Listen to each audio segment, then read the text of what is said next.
Your brain thinks your future self is a stranger, and that's the real reason you keep procrastinating. Not laziness, not bad time management, a literal glitch in how your brain sees future you. In 2009, UCLA researchers put people inside an MRI scanner. They asked them to think about themselves today and then about themselves 10 years from now.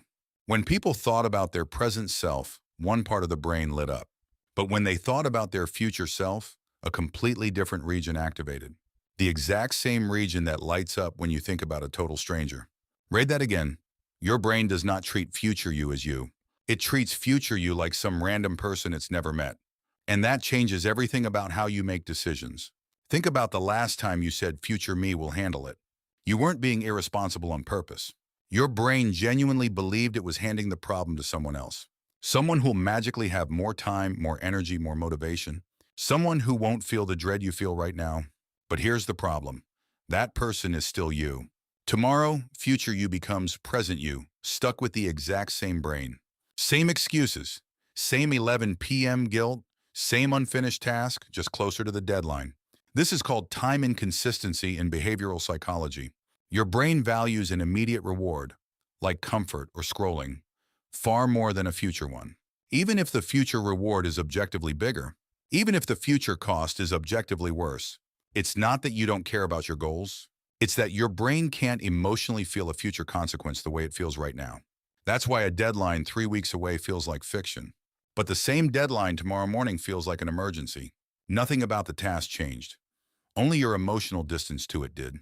So how do you actually fix a brain wiring problem like this? You can't logic your way out of it. You've tried that already. What actually works is closing the emotional gap between you and future you. Researchers tested this directly with university students. They had one group vividly imagine their future self twice a week for 10 minutes. Not just think about a goal. Actually picture that future person's life in detail. What their day looks like, how they feel, what they're proud of. That group procrastinated significantly less than students who didn't do this. Because once your brain sees future you as a real person instead of a stranger, it stops treating their time as free to waste. Here's the technique in practice right now. Before you postpone something, pause for 10 seconds. Picture the exact moment future you inherits this task. Not a vague future. Tomorrow, 9 a.m., tired, rushed, stressed.